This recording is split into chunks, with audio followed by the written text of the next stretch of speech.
leemman cabee baqaqee narbuuf aboo beessinaa akka kabbee darasee wal duukaa jooressinaa. Cidha gaddaa fi gammachuu akkasumas ummata koraaf waamuuf dhimma itti bahu meeshaadhuma naannotti argamurraa hojjetamas durdurii irraa eegaluun dhimmi itti bahamuu eegale abbaarraa ilmatti ilmarraas ilmatti darbaa jedhu warri keessa beekan Oromoo Sagalaniluu boonnoo beddellee dabalatee ammallee meeshaa muuziqaa aadaa haalan beekamuu fi dhimma itti bahamuudha.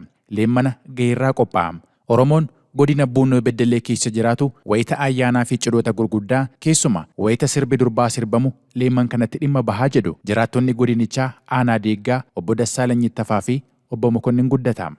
Meeshaa kana yeroo baay'ee kan itti fayyadamnu meeshaa muuziqaa keenyaati.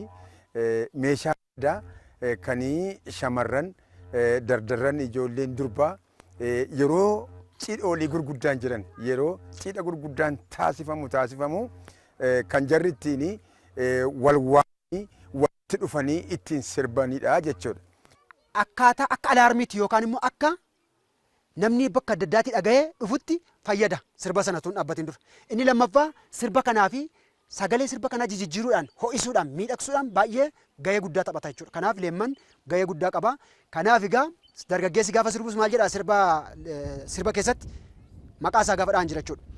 Leemman cabee baqaqee narbuuf aboo beessinaa akka kabbee darasee wal duukaa jooressinaa bakkee golgoleessinaa bakkee godaa kilimee ashee mala naabbatanii shaggee koomee bilillee siif naman jaallatanidha.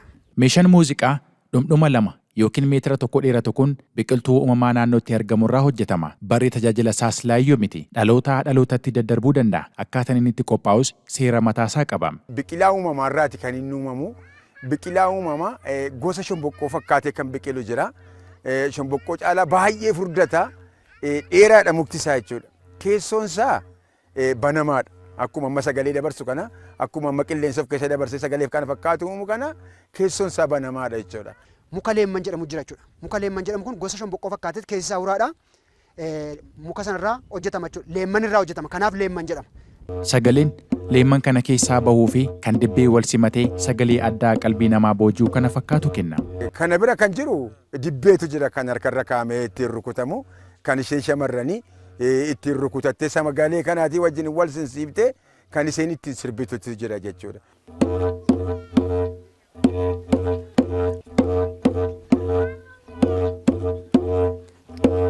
Sagaleen dibbee ammaatii fi leemmanii kun wal duukaa gaafa dhaggeeffattan kan inni agarsiisu gosa sirbaa keessaa rambee jedhama. Qabbanaadha kan inni jalqabu.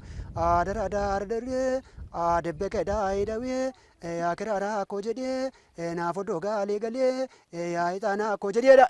Kanaaf jalqaba sirbaa kanaan dhaabbatama jechuudha. Leemman kana afuufanii sagalee barbaannu akka nuuf kennu gochuuf ogummaa mataasaa qabaachuun hin oolle. Waan kana afaanitti kennee hafuura ulfaataa bokoksannee irratti gadhiisne jechuudha. Humna kuufannee humna qilleensaa erga kuufamee booddee afaan ofiitti keeyamee irratti gadhiifama. Yeroo irratti gadhiifamu humnaan gadhiifamaa dhaqalee sagalee kana fakkaatu kenna jechuudha. Naannoo keessanitti meeshaalee muuziqaa aadaa beekaman karaa saanduqa yaada keenyaan nuuf qoodaa.